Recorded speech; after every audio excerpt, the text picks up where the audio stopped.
Welcome to Hastings. Hospitality is our middle name, and we're going to have fun tonight, and we're going to find out the facts and not the fiction about these three fellows. But truly, we're going to start it out with a grounding device called the invocation. Tom Murray.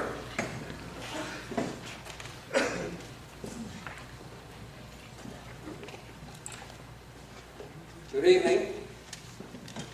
Since I have accepted the privilege of calling upon God to bless this meeting, I offer the following petition on behalf of us all.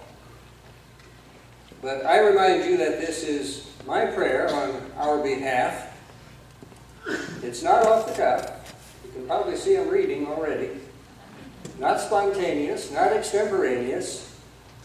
And though I prefer prayer to be that way, this one is not. Nonetheless, I offer this prayer tonight. It's from my heart, and after the result of much thought and care.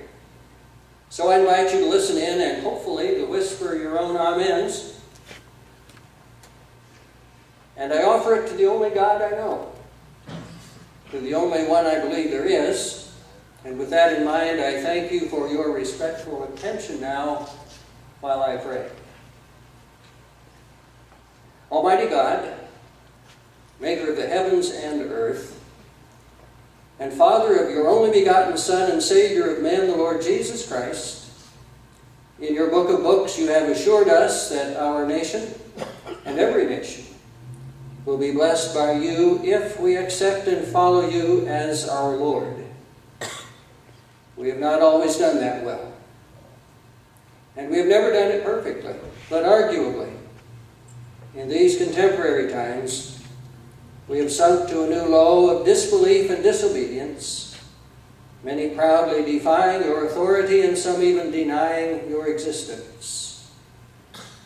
We are met here tonight on behalf of our country, Lord, to promote the good and godly governing of our nation.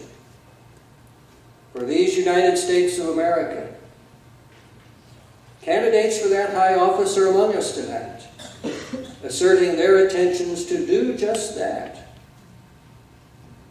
You have told us to subject ourselves to the authorities that govern, and that we should pray for those in high public office. For you, O Lord, have ordained and established governments among men. Sadly, some who govern are shameless and selfish. But even bad government is better than no government. In our nation, we the people are the ultimate human authority who governs. Thus it behooves us to elect to leadership men and women who are statesmen and not politicians. We need to seek senators who are humbly submitted to your will and are sincerely devoted to the protection of our democratic republic from foreign and domestic enemies. Men and women devoted to assuring the continuance of our personal liberties, to demanding of equality before the law for all citizens, and to providing an open door of opportunity toward personal advancement for all who are willing to walk through it and work for it. For all of these reasons and more, we repent of our own sins of defiance and disobedience. We humbly and expectantly ask for your blessing upon this meeting tonight, as we respectfully listen to and interact with these among us who are candidates for senator in our federal government. Grant them the willingness to honestly and openly share with us what they stand for and what they will work for and who they are. And grant to us the enlightenment of your Spirit to know if you have called one of these men to this high office, that we might cast our vote for him in the coming election. I offer this heartfelt prayer in the name of your only begotten Son, our Savior and Lord, Jesus Christ. Amen. And now I want to invite the two Boy Scouts from Troop 200 who will come and lead us in our Pledge of Allegiance.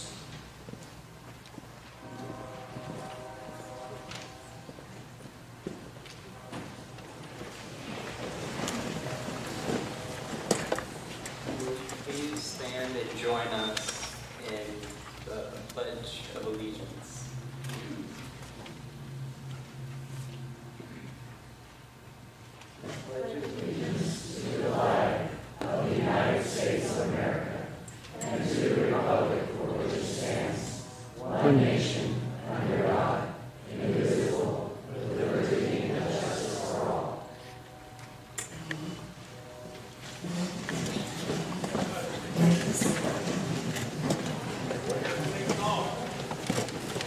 Sing it like you mean it. And when we get to those last three words, it's on the back side of your program there. When we get to those last three words, we're going to hold those out just a little longer. Home sweet home. Okay, here we go.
Thank you, Ray.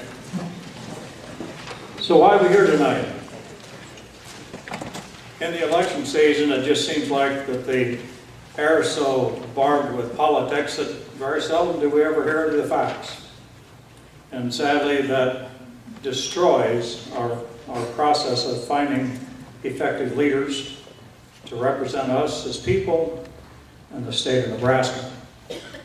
So town hall meetings kind of diffuse that and allow the candidates to be human, and be real, and then actually we can put a face on them so we can find out if they should represent us or not. So we're really fortunate to have three candidates here tonight, and we didn't put any parties in front of them because the party is irrelevant. I'm more concerned about the human being and what they stand for. But tonight wouldn't be possible, though, without the help of the Hastings Area Chamber of Commerce, the League of Women Voters, the Area Retired Teacher Association, the YWCA, and We the People. So we're just tickled to have these guys here. We've got Dave Domina, who comes from a legal background.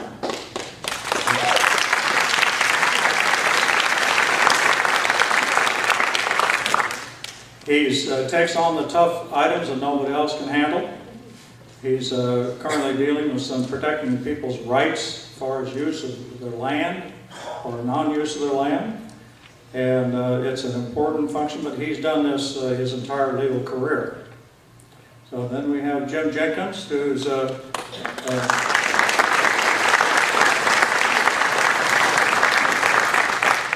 Jim is a true cowboy from Callaway, has a Peace the Action with Skeeter Barnes, and his motto is not left or not right, but straight ahead. Go forward. And then we have Todd Watson from Lincoln.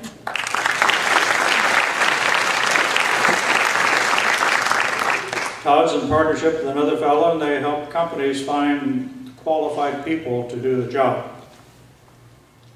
So it's really critical that we give our attention to these folks. But anyway, the symbol of our country is the eagle. And if you look at the eagle, it's got a left wing and it's got a right wing. And it's got a body. You take the left wing away, it falls out of the air. You take the right wing away, it falls out of the air. The body being the Constitution, you take it out of the air and you got a mess. So we need both the left wing, folks. We need both in the right wing. And they're supposed to come together in the Constitution and solve problems. So town hall meetings are designed to let the left and the right equal and opposing forces get together and come up with solutions. But you know, a lot of people think politics is a joke, and that ain't no joke, or maybe it is a joke, I don't know. But we got a fellow tonight from Dawson County, Lexington, that's going to give us a little bit of humor to go with it. Joe Jeffrey from Lexington, Nebraska.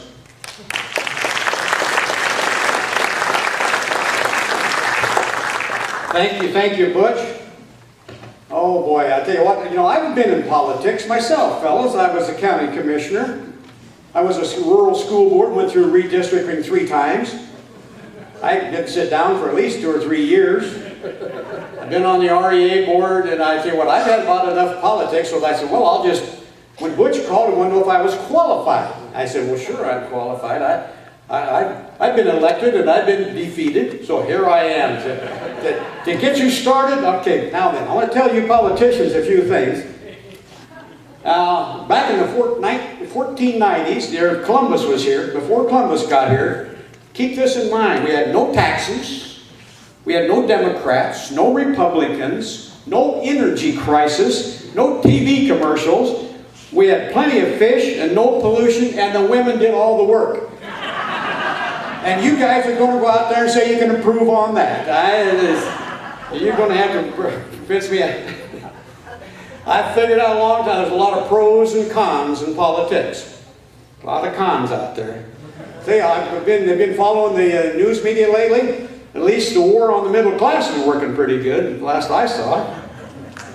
That's about what I feel. You know how to make a Democrat drink? Elect a Republican.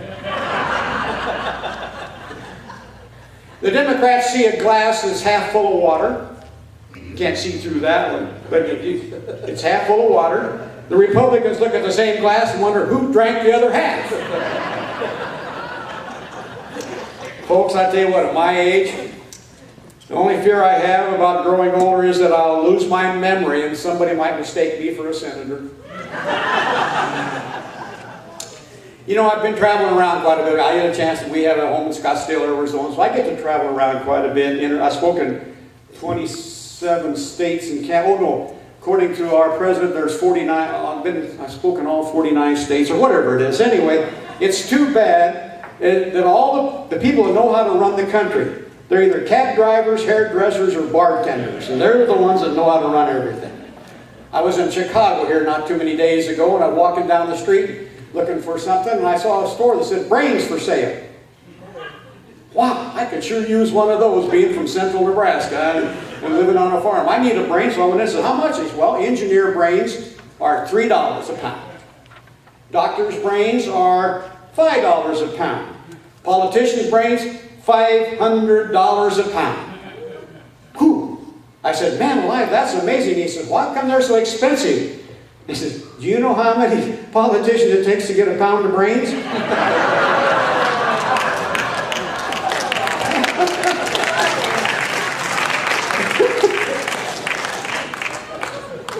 Ronald Reagan, I had a chance to meet with Ronald Reagan and talk to him, and I tell you what, it was great and something like that. And somebody asked him after he came off of a campaign speech, how'd it go? He said, well, it's the first time that I've ever got a wave where they used all 5 fingers. Yeah, we get it. And remember, there's a Nancy Pelosi. I think I recognize that name, Nancy. She said, this is a quote from Nancy Pelosi, every week we don't pass a stimulus bill, 500 million Americans can lose their job. 500 million. She actually said that, 500 million Americans. Yes, if you're going to be a true politician, gentlemen, here's the answer. Be the middle of the road politician. Only trouble is, you know what's in the middle of a road? The yellow line right down their back. Yeah, don't do that. Don't do that. Yeah. When you're there was a senator campaigning back in Iowa. You know that Amish country back there? This young man was out there milking a cow, and this politician, well, I'll just go over and give him my song and dance. So we went over there and started talking to him. Pretty soon Dad yelled out, son, come in the house, it's time for dinner. And who are you talking to? He said, oh, it's a politician. Well, bring the cow with you. Any smart politician knows the best position. You've got to be to the right of the Democrats, to the left of the Republicans, and right in front of the camera. That'll work. Ask a politician. I did. I said, I want you to tell me the truth, the whole truth, and nothing but the truth. And I got 3 speeches, 3 answers. This one lady went to talk to a politician, says, do you partake of intoxicating beverages? Poor guy, right to his face. He says, is that an inquiry or an invitation? Now that's the way to answer that kind of question. Some politicians I know have trouble deciding whether they were born in a log cabin or a manger. Yep. Campaign advisor, now here's what one of you guys have a campaign advisor, told one of the candidates, says, you'll get the vote of every thinking person. He said, that's fine, but I need the majority. Now, William Jennings Bryan was that famous Nebraska, I think he was a Democrat, wasn't he, if I remember right, William Jennings Bryan. He was standing out, he rode up there to a big political campaign. 500 people showed up in their wagons and their horses, and they wanted to hear him. And so he said, I've got to speak outside. So they went outside. There was nothing to stand on. He said, well, get in the... Oh, that was a manure spreader. And so the Williams Jennings Bryan, this crawled up in the manure spreader, started giving the song and dance to the audience. And the farmers all started laughing. Bryan says, it's the first time I've ever spoke from a Republican platform.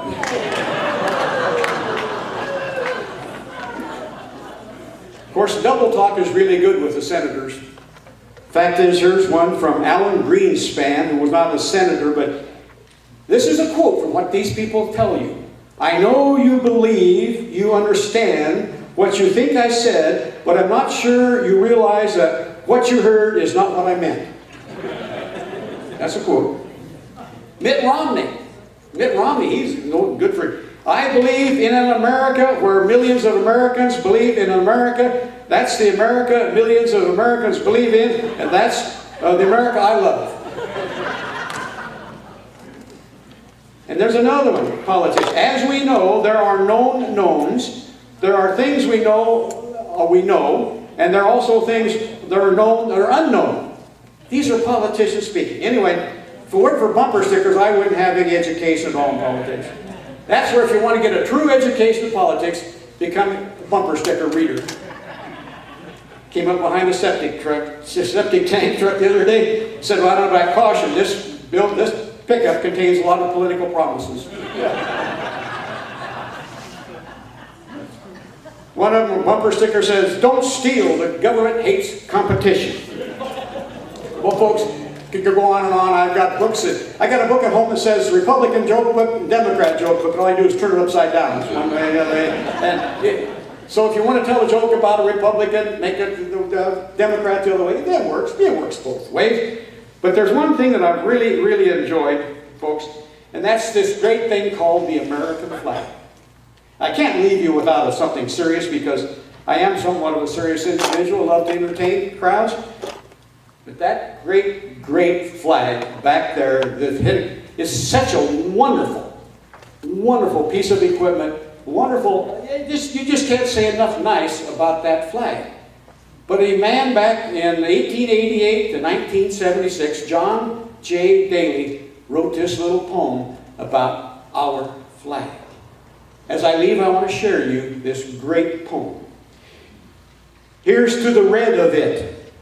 There's not a thread of it, no, nor a shred of it in all the spread of it from foot to head.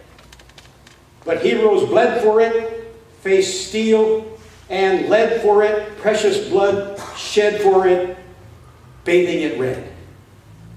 Here's to the white of it, thrilled by the sight of it, who knows the right of it, but feels the might of it through day and night. Though womanhood's cared for it, made manhood dare for it, purity's prayer for it, keeps it white. Now here's to the blue of it, beauteous view of it, heavenly hue of it, star-spangled dew of it. Diadems gleam for it, state stands supreme for it, liberty's beam for it, brightens the blue. So here's to the whole of it, the stars, the stripes, the pole of it, body and soul of it, oh, and the roll of its sun shining through. Hearts in accord for it, swear by the sword for it, thanking the Lord for it, the red, the white, and the blue. God bless them. Thank you.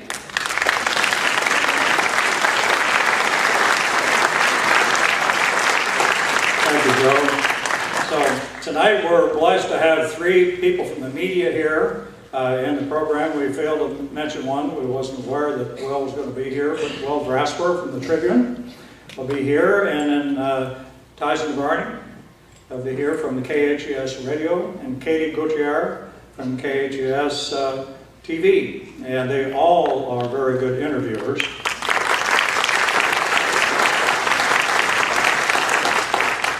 In this small community, we're so blessed to have good people and talent in that arena.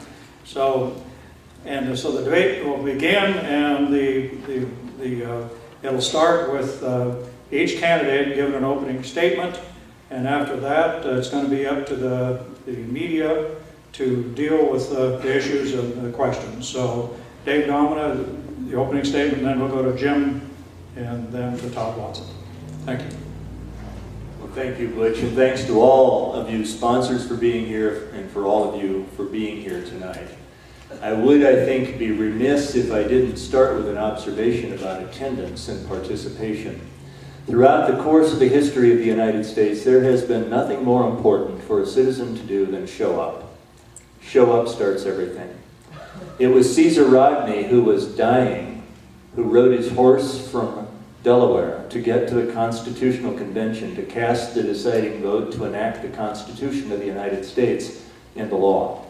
He had to show up. If he hadn't shown up, we wouldn't have the document. Our language is the English language by one vote because the delegates who voted showed up. John Quincy Adams was the President of the United States after he served in that capacity and before he returned in public life to the Senate as an ex-president. There was a controversy about how to treat people on slave ships. Somebody had to go to court for those people not recognized by the law, and John Quincy Adams showed up. Daniel Webster showed up when Dred Scott needed a trial. General Crook showed up when the first Native American had a problem of constitutional dimension in our country. We've never gotten anywhere by not showing up. Now, I want to tonight congratulate and welcome to my circle of friends and to people who want to offer themselves for examination by the people of Nebraska for the important office of the United States Senator, Mr. Watson and Mr. Jenkins, for whom I have great respect. We disagree on issues, we enjoy the company of one another, and we intend for you to get to examine us, at least I do, and I'm sure they do as much as we can. The only fair and reasonable way to go about an election is for the candidates to show up. That is the spirit of American government. That is the spirit of the American election process. In our darkest hours in the midst of war, our incumbent office holders and our challengers have shown up. The person who ran against Abraham Lincoln for the presidency of the United States in 1864 was the commander-in-chief of his army. The people who he appointed to his cabinet after the election of 1860 for those who showed up to debate him for the presidency of the United States.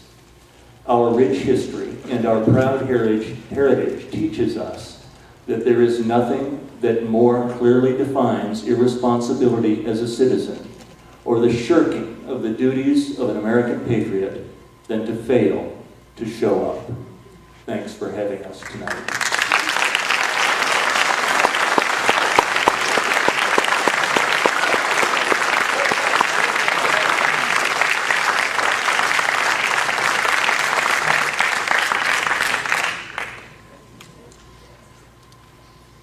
I think it's my turn. Thank you for having us. I want to echo Dave's words. It's been a great joy to be out on the campaign trail. I announced back in October of last year and have crisscrossed Nebraska, reacquainted myself with many friends including some of you who I've seen tonight for the first time in a long time. One of those is Joe Jeffrey, who I got to know him when I was in Whiskey Creek, and he came in, and I learned quickly what a character he was. In fact, I also knew that when he was going to be a part of this program, he'd be a tough act to follow. But Joe, it was good to see you. Good to add some humor too. Sometimes this political process can be a bit emotional. It can be hard-hitting, and yet this is the foundation on which our country is based.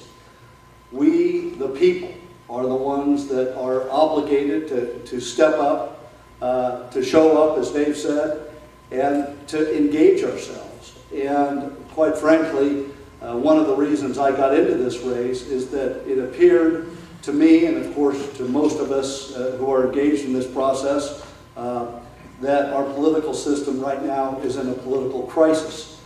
And this political crisis is undermining our economy, it's undermining our security, and what's worst of all, it's undermining our democratic institutions. When you have Congress with a 10 to 15% approval rating, when you look at the last decade or so, when we have the two parties moving further and further apart, so that none of the major issues are addressed.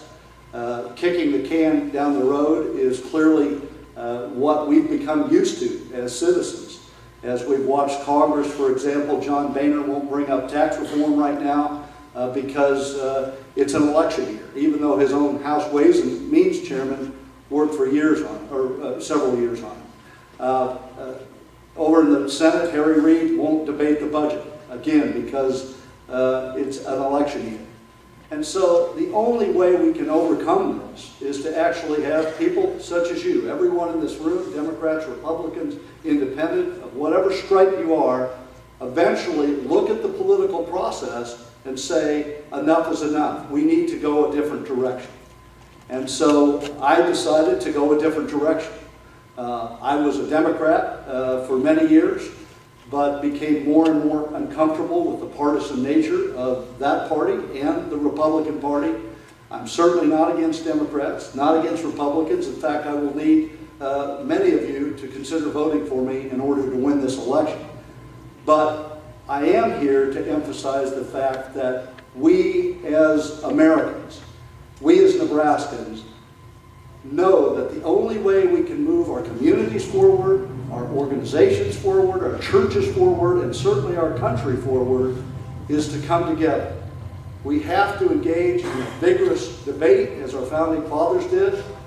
They debated, if you read the constitutional narrative of the Constitutional Convention, it was one heck of a fight back then. And many of them actually left. They became so disgruntled. But the folks that stayed at that Constitutional Convention put together a great country. It was flawed, but they stuck it out and came together and were able to produce what is the greatest country in the world with tremendous democratic institutions. Unfortunately, right now, our country is in peril because we have two parties that are so focused on fighting one another that they are unwilling to put the people's interest ahead. They put the people's interest last and put their own party interest first. So I'm here simply to try to get us to reflect about this as Democrats, as Republicans, and independents. I think when you have a vacuum of leadership, which is what we're seeing in Washington right now, that vacuum will be filled. Right now we have approximately 40% of the people who are independents or registered as independents. 10 states now have more independents than they do Democrats and Republicans. And again, I'm not against you holding to whatever party beliefs you want, but I am against gerrymandering gerrymandering congressional districts, limiting debate in Congress, setting laws up so that only incumbents really have any chance of winning. I'm for reintroducing competition to the political process. That's what I've spent most of my life doing, competing as a small business person, and I fully expect our politicians to do that as well. Thank you.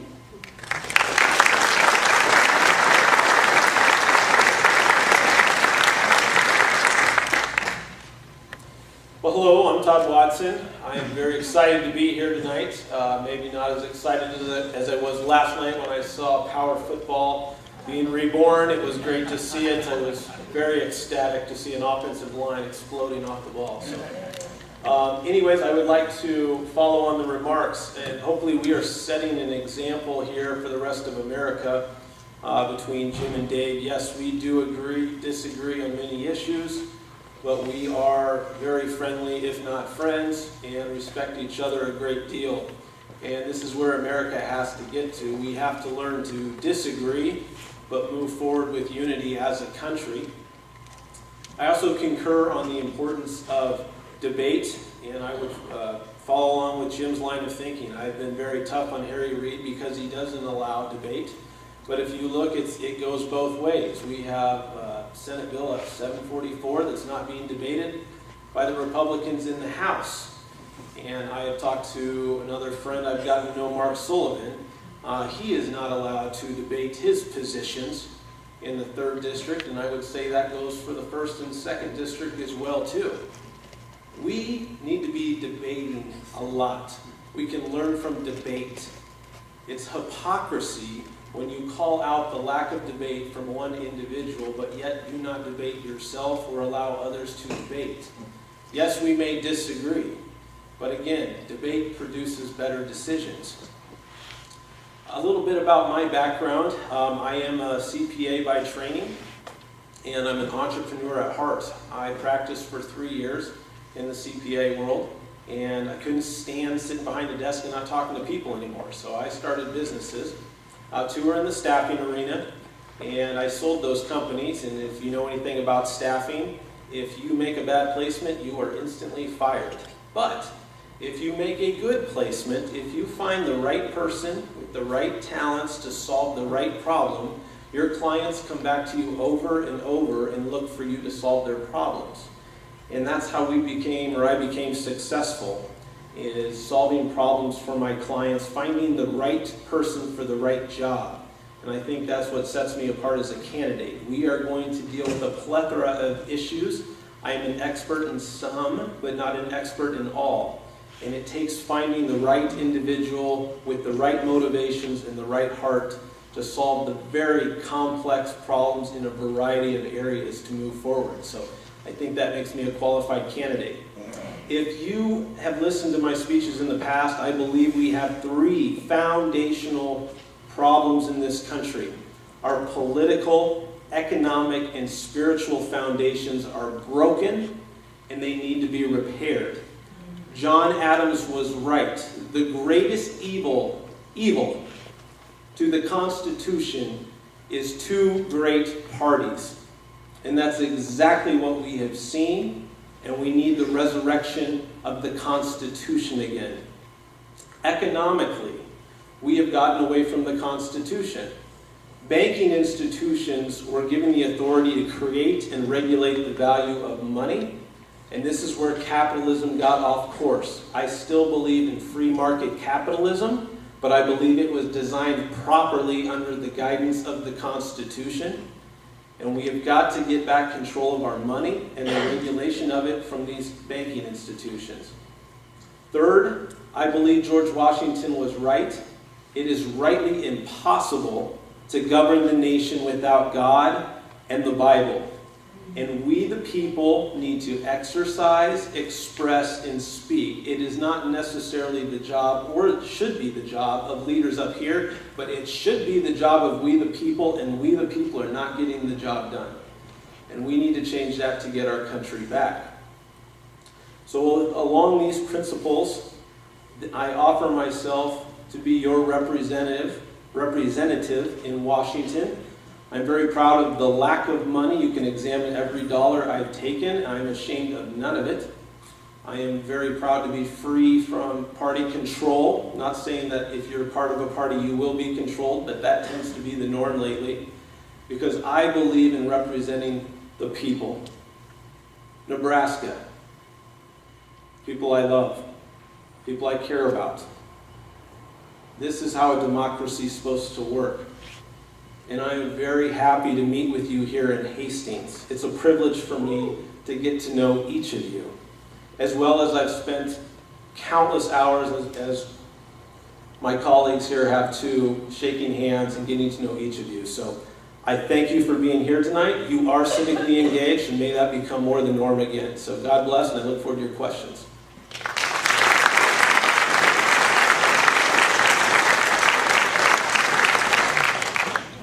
Well, we have reached the point tonight. We are going to begin the question-answer portion of the debate with the candidates.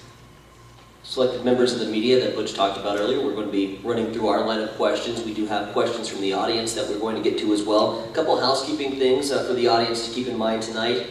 You may write questions at any time, and there's going to be volunteers out circulating with pencils and paper, and those volunteers are going to be picking those up. They'll take those through, and we'll go ahead and get to those questions as well. And also for applause, we do love and appreciate the applause, but if we can hold the applause till after the questions have been asked, or have been answered, excuse me, by all three candidates, to then show your appreciation with applause. With that, I'll turn things over to Katie Gother from KSNB TV. Hello everyone. First of all, thank you all for being here with us. Like Tyson said, we're going to start with a couple general questions that were written by us, the media, and I'll let each of you answer these questions. We're going to start with immigration, the topic of immigration. Hundreds of unaccompanied minors are living in Nebraska right now. Do each of you agree with Governor Heinemann's comments that no tax dollars should be spent to help these children? And can you also offer your thoughts on a solution to this problem? And I think we'll just start with Mr. Domina. Thank you very much. First of all, I do not agree with the governor that no tax dollars should be spent. I do not agree with the governor that the young people who are here are immigrants, or that this is a part of an immigration problem. It's not. They're refugees. There's a clear and sharp and marked distinction between immigration and a problem of having someone flee from the dangers of living at home because it's unsafe or unstable to be there. These children are refugees.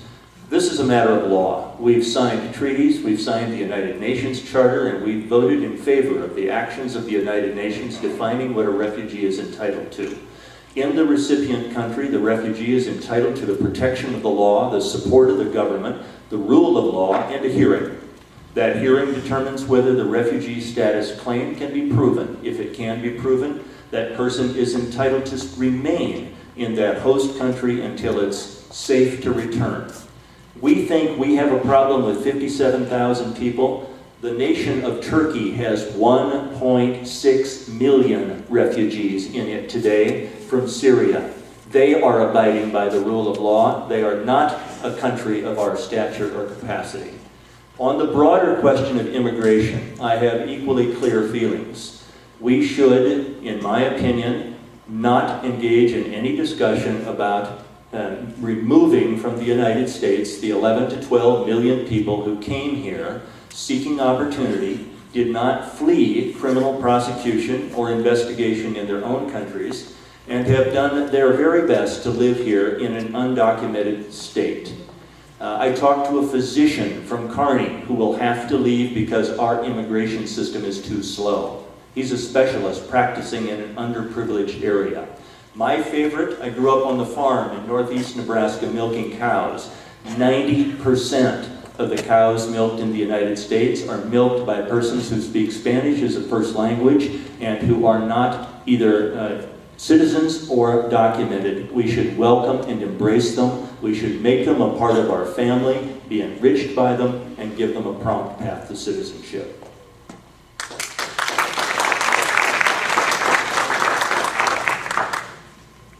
Dave is right. There is a rule of law. We're a nation, hopefully, of law-abiding that believes in the rule of law. On a bipartisan basis, back in 2008, Congress passed legislation that provided for the fact that if you have these children are entitled to their day in court as to find out whether or not they should stay or return to their country. We need to stand up and follow that law.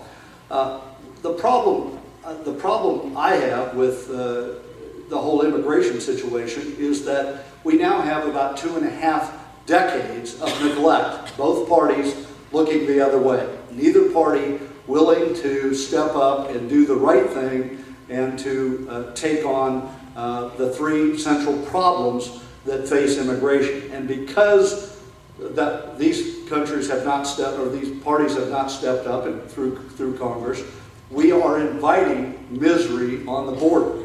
There's a lot of talk about these children coming across right now, but for decades we have Hispanic people, principally Mexicans, but people from Central America and South America, migrating up, trying to come across the border, and many of those people over the years have lost their lives because of it and endured great hardship. What we need to do is, at Congress, and certainly what I would advocate as the United States Senator, is that we have comprehensive immigration reform. And that needs to address three issues. One, we need to address the border. It is, this country should, for not only reasons that pertain to immigration, but reasons that pertain to security, we need to secure our border. So Democrats need to join with Republicans in securing the border. Secondly, we need to understand that through all of these decades of neglect, we have allowed 12 million immigrants in here. And by the way, 40% of those are here not because they crossed the border, but because they were here just by overstaying the visa. I see my time's up. I'm going to respect that. So that's my principle, comprehensive immigration reform.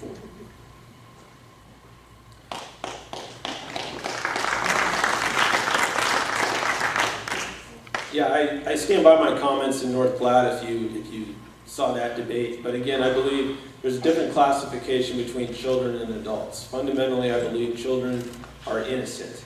And children need to be protected. I don't care how they got here, why they got here, etc. But children should be fundamentally treated different than adults. So as I stated earlier, those children are not a 60,000 block. They're individuals one by one. They all have different stories, they come from different backgrounds, and they have different issues from their home country. So I believe God ordained the family as a primary institution. I think it's best if those children end up with their families, as long as that family is a safe, prosperous, I shouldn't say prosperous, but safe and a good situation for that child to return home to. Further, I believe in attribution laws, so that could be a grandmother, a grandfather, an aunt, or an uncle. But if that situation is dangerous to that child, then I believe we need to find a solution here at home for that child. So I disagree with Governor Heinemann's position on no tax dollars involved. I concur with Jim. We need comprehensive immigration reform. Everyone is yelling their voice very loud right now, but we had 28 years to secure the border. And I concur, this is not so much an issue of immigration, it is a national defense. And securing that border is incredibly important. I think the right legislation was reached in 1986, the framework. Obviously we have to update it for the technology that has advanced since then, etc. But the general principles and framework of the bill that was reached in 86, I think, is where the compromise can be found and we can move forward. But when we stand for extreme stances, one or the other, we agree to nothing, and nothing is being solved. And as we've sat here for this whole election season, I've heard the greatest issue in the history of the country is health care. Dropped it. Moved to immigration. The greatest tragedy going on has to be immigration. Dropped it. Greatest issue going on is ISIS. We keep moving from issue to issue to issue and solve nothing as we go. So we have got to start solving problems in this political civil war and move forward.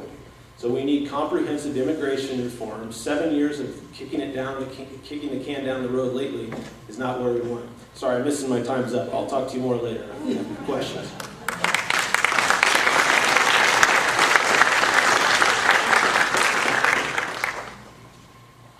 We're going to work our way here and rotate through the candidates so that every candidate has an equal opportunity to speak first on some of these key issues. And recently, I believe it was Friday, the Senate officially approved the plan to train and equip Syrian rebels to fight ISIS. Do you support President Obama's strategy to fight ISIS? And if not, what part of the plan would you like to modify? We'll start with you, Mr. Jenkins. Well, I do support the President's policy. One thing I would say is that our political leaders, while they talk boldly, and you see them often appear on TV and cable TV shows and so forth, we need to understand that often when they talk boldly, they lead us into wars that we can't get out of. We often react too quickly. And so I am supportive of this first steps towards dealing with ISIS. And my basic view is that we need to engage our allies, and principally the Kurds, in that war. Many of you probably know the Kurds are one of the most stable regions, even though they're not their own country. But the Kurds have the Peshmerga, which is about 120,000 person fighting force, when well equipped, can have proven themselves to be very effective. Thankfully, ISIS has upset a lot of other countries, almost everyone in the Middle East, and so if we as a country can put together a coalition made up of not only the Kurds, but the new Iraqi government, Saudi Arabia, and our Western allies, I think we have a very good possibility of nipping this ISIS in the bud. I am not for right now putting a lot of our boots on the ground. I think that we need to engage the other players in the Middle East who really do have a significant vested interest in making sure that some sort of a caliphate, terrorist caliphate, is not established. So I am supportive. I would also encourage Congress to not stand on the sidelines, which it's generally done, waiting for the president to move. We ought to have bipartisan foreign policy where we come together, even in election season. And you'll notice both parties have and Congress have stepped off to the side, asking the president to lead. The president needs to lead, but he should lead in consulting with Congress. And I would point out that Congress needs to step up as well. Yeah, I agree. The Congress's job is to declare war, and I agree. We've got to quit looking to the president for leadership on should we engage or should we not. That is not his job. His job is to wage the war. So we need to reignite or rediscover the Constitution. This is also covered by the Constitution, and it's happy to see this come back. I mean, this is a letter of marque by definition. We're giving permission to these rebels to fight. I do not support the rebel armament. Just from history, we've always made the wrong mistake by arming rebels. I do support arming states, if you will, organized states. And I look at the board as a big chess piece. And if you study World War I and World War II, we weren't there the whole time. A lot of the bloodshed was there between the initial fighters. We came in and cleaned up and solved the problem and avoided a lot less bloodshed. Everyone's afraid on the attack, rightfully so, and we should be very vigilant on ISIS and ISIL coming to attack us. But I do think their primary objective, if you were to be a true Islamic state, you would need to capture 2 cities in Saudi Arabia. There's a reason they have 30,000 at the border. I think we need to engage the local governments there first, let them fight the ground battles. We'll provide air support, as we're doing right now. So I support the current actions by the president. I do think it's wise. If the West gets involved first, it easily becomes Islamic retaliation, saying the West is after us, and can turn this into a full-scale war. So I think we do need prudence, and I would like to see the local governments be more involved, but I do support the current airstrikes because they are threatening our people, and I think it's containing the element right well, but we're going to have to keep evolving the debate and strategy as we move forward. But hopefully that gives you some insights into how I view the situation. Well, I let you clap first. I want to lay aside any concern about whether or not the fact that I'm running as a Democrat means I'm going to agree with the administration or the majority of my party all the time. I do not agree with the president. I do not agree with the majority of the Senate that we should arm the rebel forces in Syria. I think that's a fundamental and basic mistake. I reached that conclusion principally as a veteran of the United States Army myself and someone with an interest in the history of the United States and its engagements in military affairs since World War II. We have not clearly defined an objective that we can say is associated with the interests, causes, or purposes of the Syrian rebels.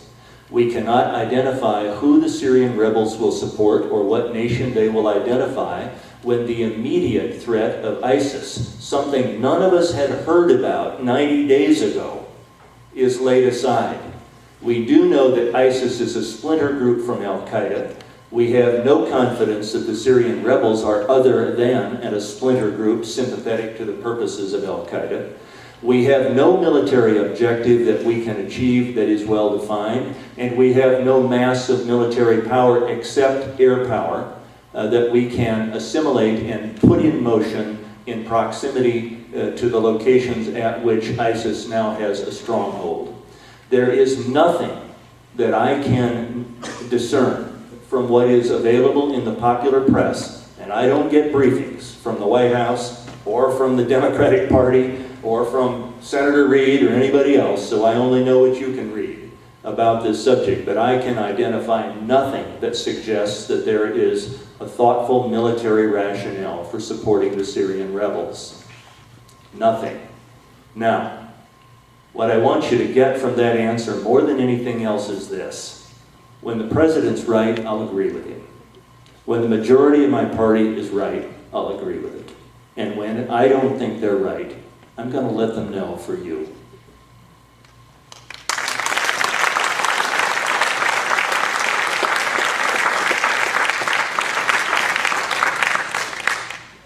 Again, we ask that you hold your applause to all three candidates to get their opportunity to speak on the issue in the interest of time and making sure that we can go through more of these issues and more of the questions that you might have. Now we'll turn things over to Will Vasper with the Hastings Tribune.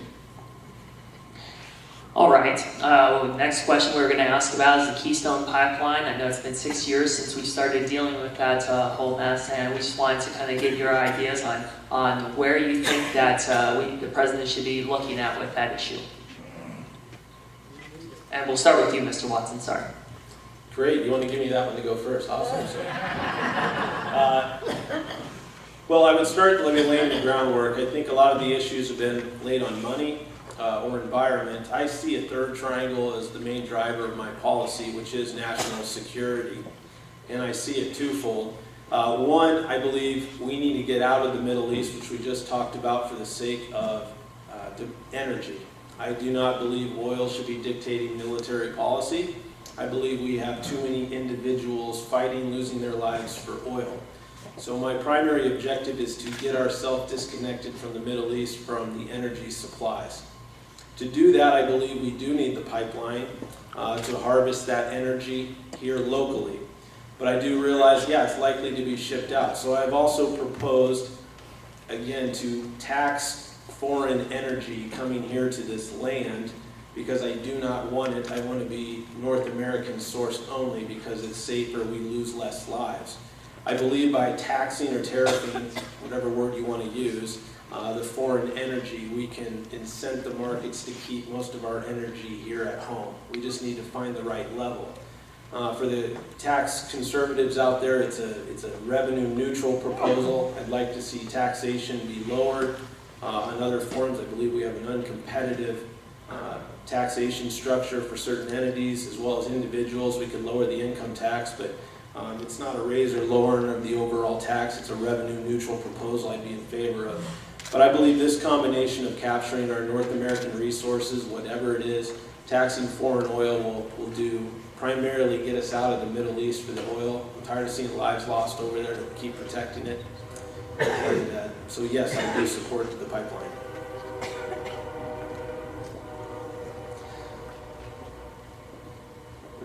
Okay, I'm looking for a signal to start. Will, if I may, I'm going to answer this question in a way that permits the people of Nebraska to have a look at how I would speak directly to the President of the United States on your behalf. I would say on this issue, Mr. President, I'm a member of the Senate. I recognize that you and only you can decide on the border crossing. That's not a congressional matter. That matter belongs exclusively to the office of President of the United States. So I want you to know these things from my experience as a Nebraskan who has had an active role representing the farmers and ranchers whose land will be crossed if this pipeline is built in our state. I've represented them in our district courts. I've represented them in our state Supreme Court. I've read their easements, and I know exactly what they've gone through. TransCanada is not the Nebraska Public Power District. It is a mean-spirited company. It has been untruthful with our people. It pushed its way around and tried to get easements years before it had a permit to build. It threatened to take them to court if they wouldn't pay, except nominal payments for the perpetual use of their land. To build a 50-year machine that will be abandoned under their land, a dirty, filthy pipe that will cost tens of hundreds of times to take out compared with it cost to put in. They have threatened and mistreated my people. Don't respect TransCanada.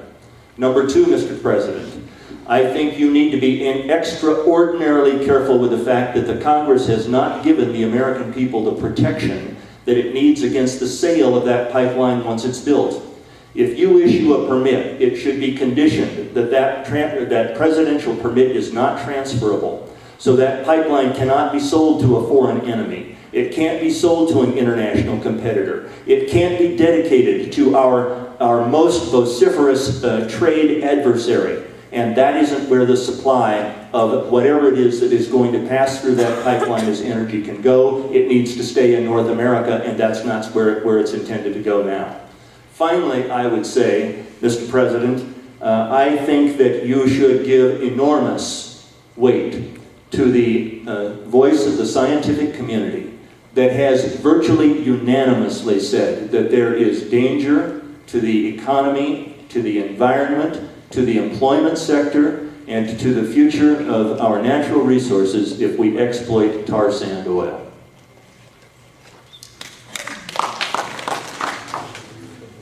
So Todd, I drew the short straw. I get to follow Dave on the pipeline.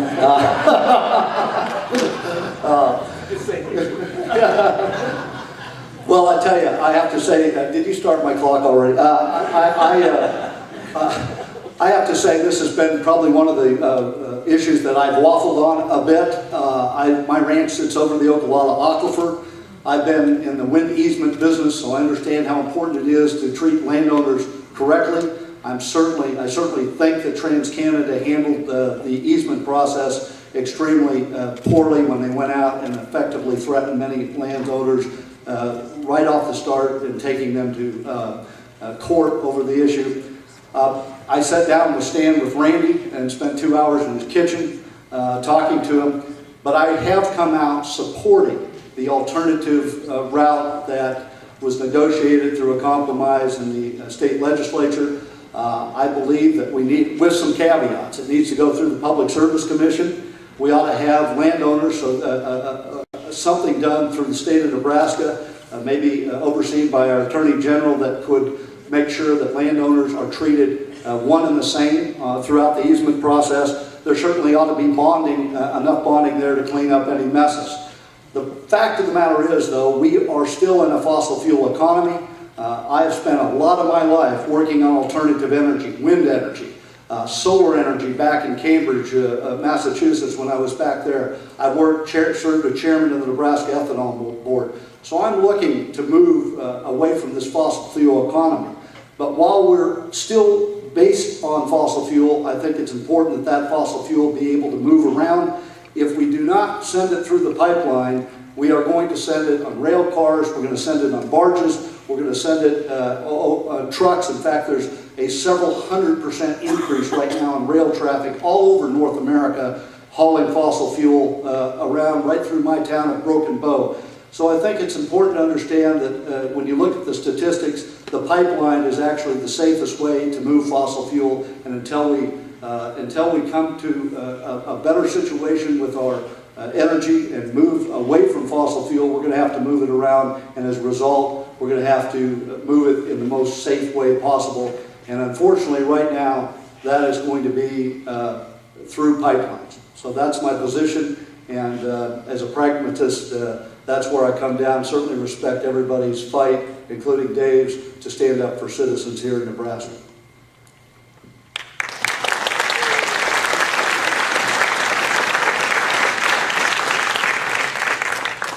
Now we're moving on to questions from the audience, and this is the first one. There are about 20 Hastings College students that are here tonight among the crowd. What can you tell them about how you will help them in the future, getting jobs after they graduate and paying off their loans and so on? And Mr. Domina, we'll start with you again. Thank you, and thank you students for coming. I appreciate the question. Here's the first thing that I can say to you. If I had been in the United States Senate 6 weeks ago and 2 weeks ago, I would have been the 59th vote to lower the interest rate on the student loan for every student in the United States of America. The United States Senate would have passed that bill if the 2 Nebraska senators would have voted in your interests and the interests of all of us. I think that we ought to loan money to you at the same rate we loan it to banks. You're more important than banks. The second thing that I would say to you is this. I would change the student loan program. So I would not permit federally funded or insured student loans to be made to students who attend for-profit institutions. I think that our for-profit institutions, principally owned by hedge funds in New York City, have profited at the expense of young people and the American taxpayer and exploited them and have not given them good job opportunities. The third thing I would say to you about creating employment opportunities for you is this. We need you to become involved in the political process and help us to establish as new and different rules of law policies that require that everybody contribute to the tax burden of the United States, and that our trade policy and tax policy no longer encourage the expatriation of either employment or corporations.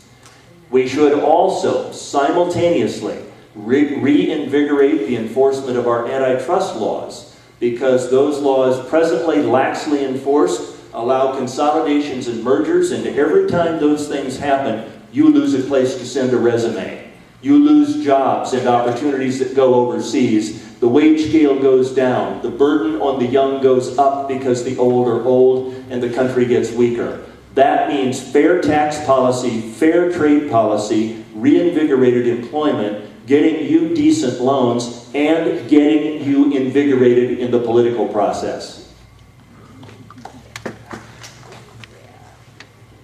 I'm a longtime entrepreneur. I've had the chance to start over a dozen companies. I understand how critical it is in our country that we encourage entrepreneurship, that we encourage business development, that we encourage people like you who have dreams to take risks.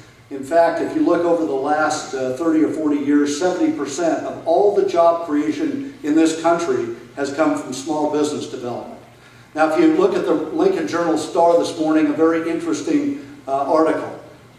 In the last 30 years, we have seen about a 30% decline in new companies being started, and particularly millennials, young people, starting companies. Now, there's a lot of reasons behind it, a lot of theory. A lot of it has to do with the fact that you're living in very uncertain times. Student debt was mentioned as a big burden. You come out of college with an excessive amount of debt, so that issue has to be addressed. Also, we have larger companies now who can essentially, if not monopolize, own or take over or compete in ways because they have tax breaks that other companies don't have, in a way that prevents small business development. But the other big problem, and this is the theme of my campaign, is when Congress fails to act again and again and again on tax reform, simplifying the tax system, on immigration, on the deficit, on kicking the can down the road, on all of these issues, it puts uncertainty into the economy. And no more, and we've seen that especially with health care. First, Congress doesn't do anything for years.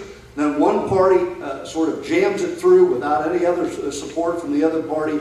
And when you get this tremendous intransience on the part of Congress, you end up undermining small business in particular. And when you undermine small business, you undermine job creation. And when you undermine job creation, you threaten the millennials. And I have 3 in your category, either in college or shortly out of college. And I can tell you this would be one of my top priorities. Thank you.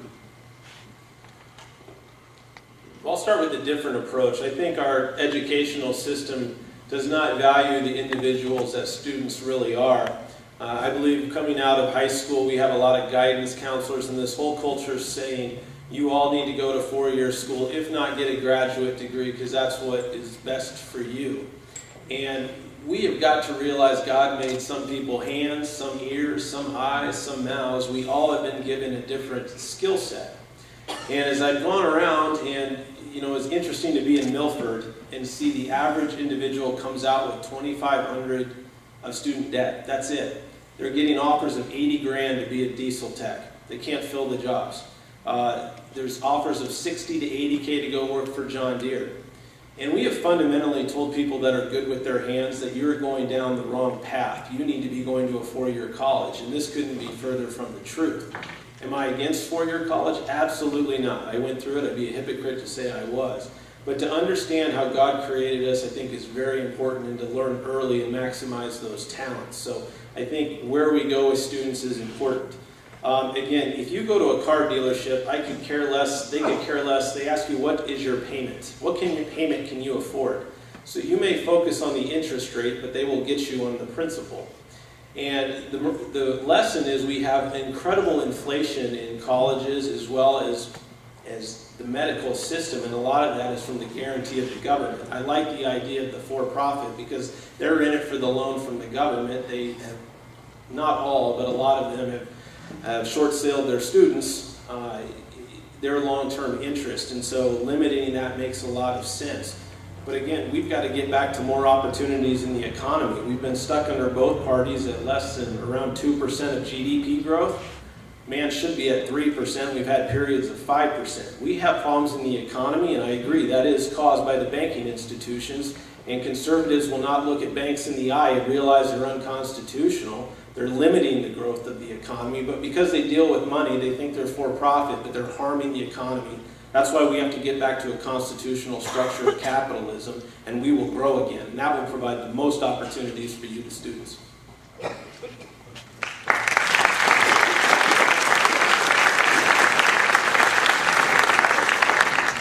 We've heard a lot in the news recently about income inequality. What are your proposals on reducing income inequality? This particular person is tired of barely getting by while corporate profits continue to soar. We'll start with you, Mr. Jenkins. Well, it's been a very vexing, perplexing problem, especially going over the last 10 or 15 years. I can tell you this, I've looked at this issue pretty carefully. I've read a number of books about it, and I can tell you there's no easy answers, but one of the things that we can focus on is our education and job training. One of the big challenges in our country right now is as we have run the debt up to a $17 trillion debt, we have started to ignore a lot of research and development. We've started to ignore the basic infrastructure, not only roads and bridges, but I'm talking about educational infrastructure. When you look at what makes our country great, historically, it's been access to education, access for everyone, including people who do not have the money normally that you could go obtain further degrees. So for me, education and job training is very important. Right now, for example, there's a shortage of welders here in the state of Nebraska. Now maybe it's because many of the welders have headed to North Dakota, but there are a number of those types of jobs. Todd mentioned earlier, diesel mechanics. There's actually a growing number of jobs going unclaimed in this economy right now because the people that are available simply do not have the technical skills necessary to fill those jobs. And so I don't believe that there are any simple solutions, but I do believe that in order to broaden the base in this economy, we need to get back to the last question, which is to expand and support business entrepreneurship, because that is where a lot of it should be no surprise that if we have business development and creation going down by 30% over the last 20 years or so, that you're going to have less good paying jobs out there. We've reached a point where we're stifling our economy and therefore stifling job creation and hurting or continuing to hurt income inequality. Well, part of my background, I call it fortunate. I was poor in my early childhood. I was middle class in the middle, and yes, we were very well off by the time I graduated from high school. So I've experienced all three different classes as I grew up. I understand some of the complaints as well as some of the problems each class faces. I think class warfare is what they predominantly want to create. The reality is this goes back to the banking system. I'm tired of keep harping on it, but it's so true. No one understands how the Federal Reserve works, and it is unconstitutional. But how we used to do business in this country before the Federal Reserve is if I was going to create a business, I would borrow from you, the people, who earned it from hard work or labor to build my business. Labor was along for the ride, and that's how we grew this economy. But after the Federal Reserve was created, to start our business, we could go to the banking window instead of the people that earn their money from labor.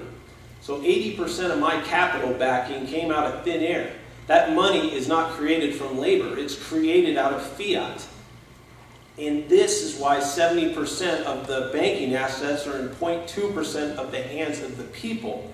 And the people who normally back the business have not come along for the ride like they used to. It's been the Wall Street banks. The capitalists at the top don't see it any different. They're working just as hard as they did in the past, and they think I earned it. And they did earn that, but they don't understand they didn't use capital created from labor. They used capital created from a banking window. And it's this banking window money that has created endless inflation, has made it incredibly hard for the poor. That's why I fight against oppression of the poor. I think this is the predominant cause. And we have poor thinking the rich are against them, and we have the rich thinking the poor is trying to steal from them. And the reality is the problem is the banking system and how we capitalize our businesses. Entrepreneurs need to flourish, but they need to be using the capital created from hard work and labor, and we will lessen this economic inequality and this class divide. Well, thank you. I would say, first of all, that what we ought to do is get the money out of the election process and not elect anybody who doesn't show up to debate the issues.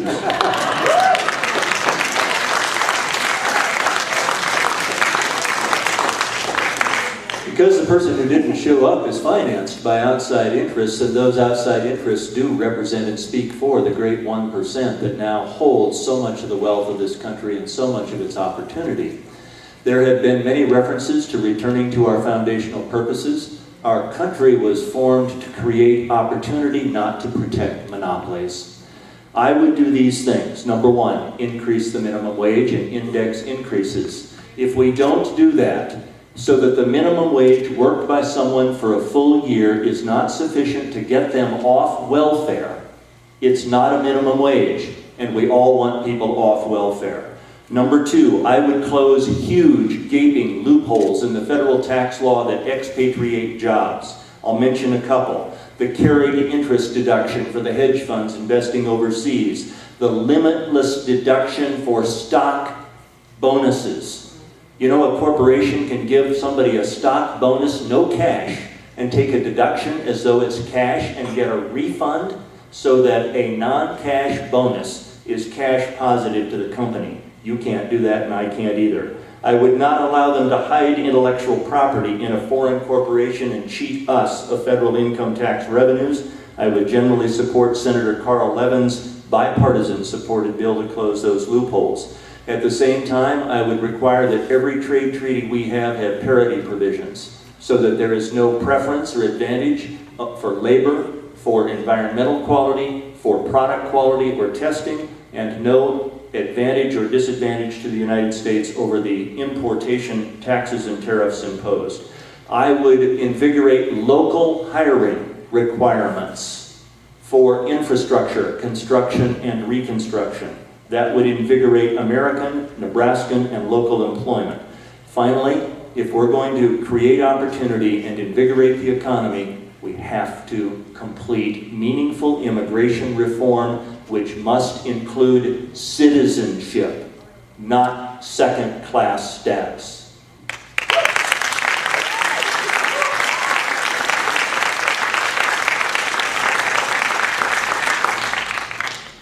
All right, for our next question, we have one from the audience here saying, we have so many veterans returning home to to find themselves unemployed and often homeless, both men and women.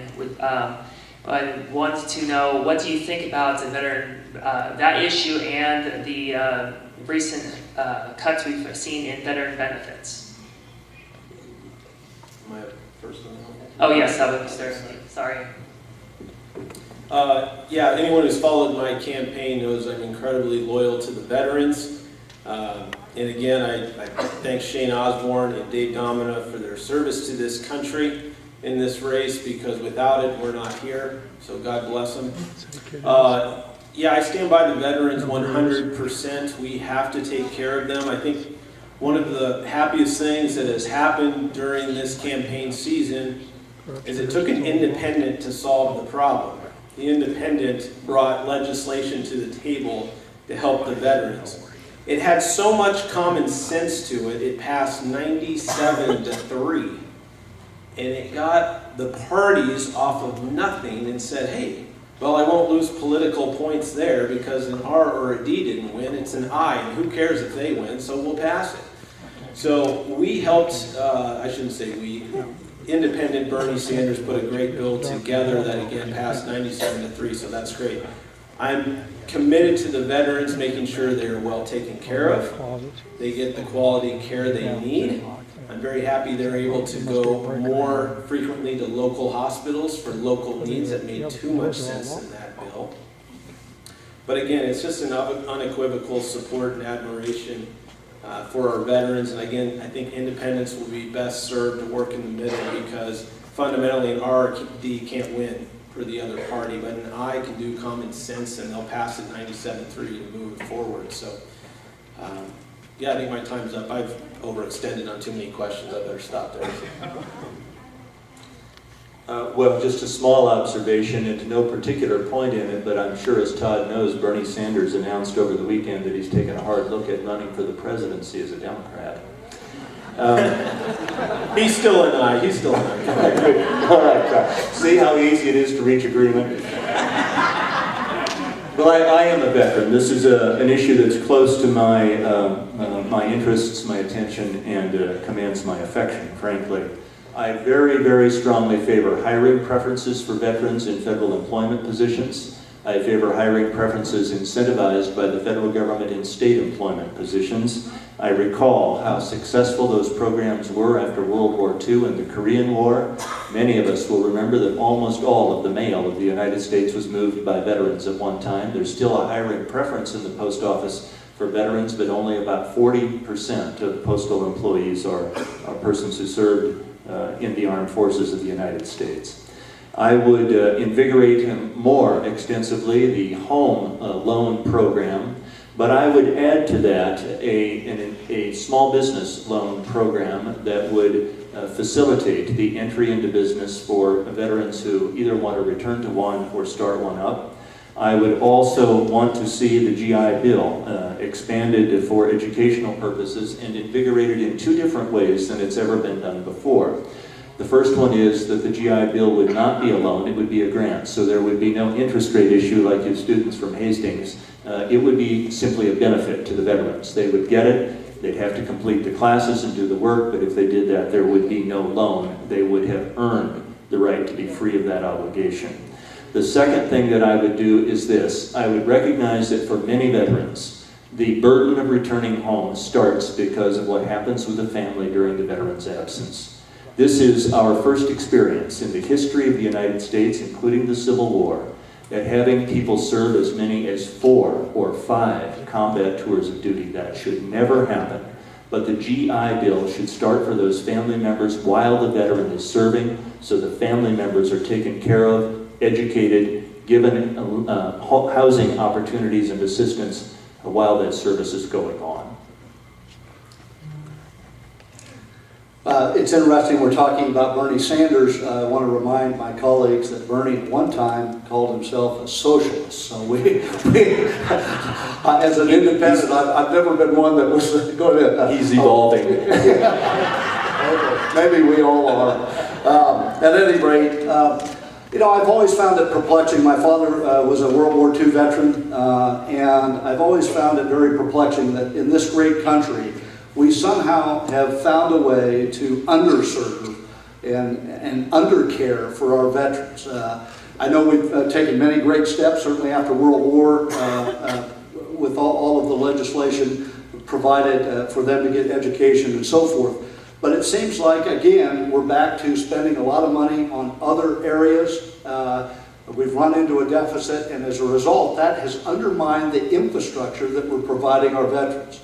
I was just at a Farmer Vets Coalition meeting over in Seward. That was a program that was funded in part by the federal government so that veterans who want to get back into farming have some training and can get loans and so forth.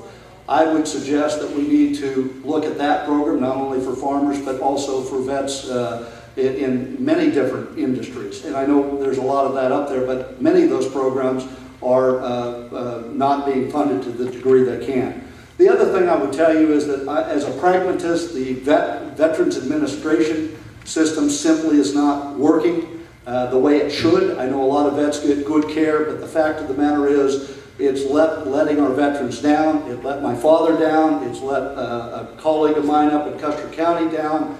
And I am one that believes that vets should be able to access wherever they are, whatever communities they're in, they should be able to access their local health care providers. The notion that somebody from Broken Bow, Nebraska has to drive 4 hours and then in some cases be told that they have to come back, or the appointment was scheduled on the wrong day, which is what I've heard, is just problematic. We need to understand that right now the Veterans Administration is broken, and I don't really think it's fixable. I think we need to move to a whole different model that taps into our existing healthcare providers. My goal, like all of our goals, should be what is best for the vets, and if the vets can be best served by local, why not do that, leaving the veterans hospitals to help where they can. I see my time's up. Thank you.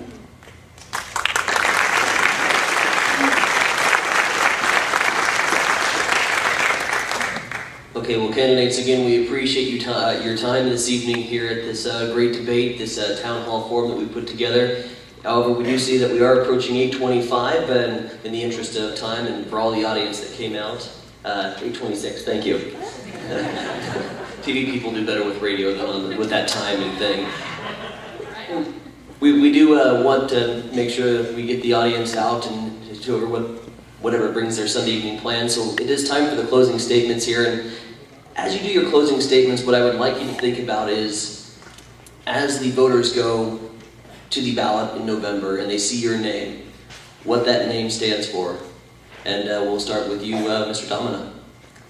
Thank you very much. I hope that Nebraskans will think of my name as meaning these things. First and foremost, born here, educated here, stayed here, did the hardest work that people asked me to do, handling their most difficult problems, handling the most difficult problems the state encountered often in the course of the state's history. 2 of its 3 impeachments, a banking crisis that threatened the state like the United States was threatened in 2008. Act as a special prosecutor. I've drafted statutes, I've drafted provisions of law that passed into the state constitution. I've argued cases for people from wealthy to impoverished in our courts, appeared in our Supreme Court literally hundreds of times, and I think I'm prepared for the job without on-the-job training. I will not insult the people of Nebraska by doing things like not showing up.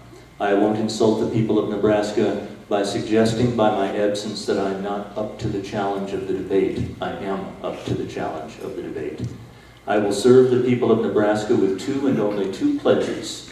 The first is I will take the oath of office and I will fulfill it to the best of my ability. And I will, as I perform that oath and fulfill it, not allow myself to be an average senator on your behalf. Nebraska deserves better. We can do better. Our nation has a chance to repair our part of the broken fence of the United States Congress. We ought to send our strongest and clearest voice. I'm in this race because others approached me describing me that way. I want Nebraskans to evaluate for yourselves whether that's true or not. One final thing. Tonight, you know clearly that my party affiliation will not be a barrier to my conscience. Thank you.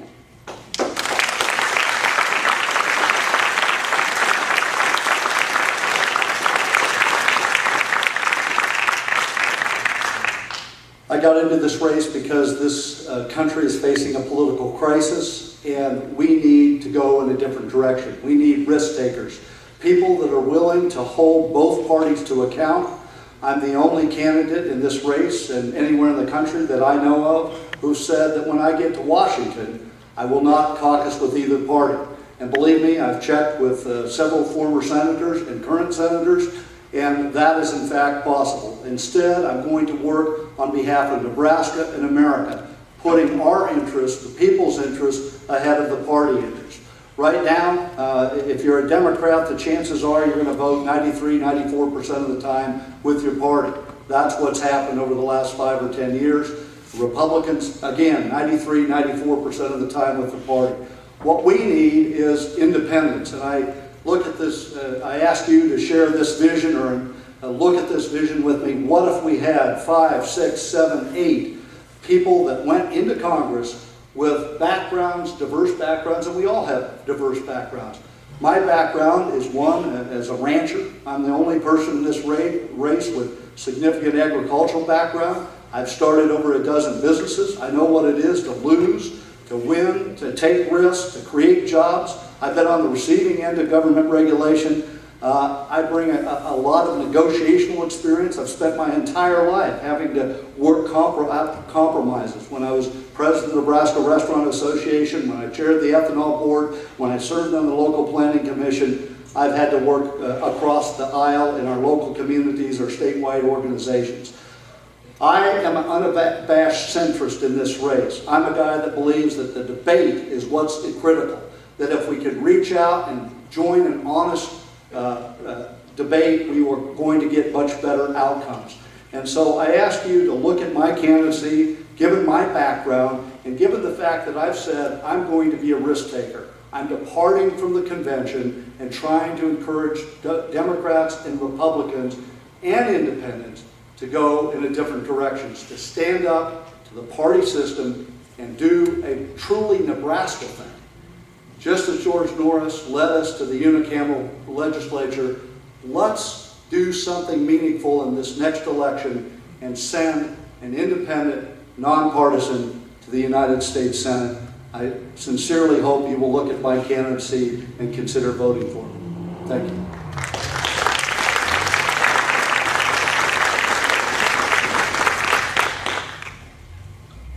Well, a few last quick statements, and then I'll get into my close. I was happy to be called more of a Reagan type by the Kearney Hub. Now, what does that mean? Well, if you look at the history, there were Reagan Democrats. There has not been Bush Democrats. There hasn't been Obama Republicans, but there has been Reagan Democrats. And we have met people out here that have supported my right to speak, even on a more liberal agenda, and I'm so grateful for their acceptance or encouragement for letting me speak my mind as well too, and I will defend your right to speak as well as express what you believe. That's part of the job. But again, we have got to get away from demonizing each other. I am conservative, but I do believe that we are not going to get anywhere with extreme positions. We are not going to get anywhere if we do not debate. We are not going to get anywhere if we do not agree to compromise and move forward. In fact, we will probably go backwards. I've been asked, hey, you're going to split the vote. Everyone is concerned about winning. And I challenge you to say, is God in control or are you in control? And you need to answer that question for yourself. If you're like me and you believe God's in control, you need to study the story of Caleb and Joshua, whom Moses sent over the river. They came back and had a vote. The 10 who voted, yes, we want to stay here. It's not safe. It's too tough of a challenge. Congratulations, you won. You get to die in the desert. The 2 who voted for what was right got to see the promised land. But I'm dealing with an electorate that believes it's more important to win than to vote for what is right. And what is right is I have to uphold my oath of office, which is to defend the Constitution from threats, foreign and domestic. First job, establish justice. There'll be no more inequality under the law under my watch for donors or elected officials. 2, I'm to ensure the domestic tranquility, and I believe in being a peacemaker between 2 warring parties. 3, I am to provide the common defense. I believe that is securing the border, and I will not allow 2 parties to kick that can down the road another 28 years. 4, I am to promote, not provide, the general, not corporate welfare. And 5, when I end my oath and I say, "So help me God," I will mean it from the bottom of my heart, because we need to ensure the blessings, we don't bless ourselves, of liberty, which Thomas Jefferson said was not big government which created tyranny, which was not banking institutions, which were the greatest threats to our liberties, not standing armies, for ourselves and our posterity, which means future generations. I will uphold that oath. That is why I need your vote. Insanity is doing the same thing over and over and expecting different results. Stop the insanity and change. Let's take back our country. Thank you.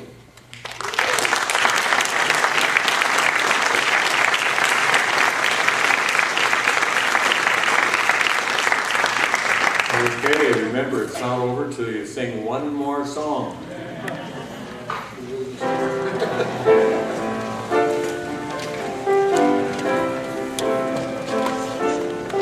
Here we go. This is my country, land of my birth. This is my country, grandest on earth.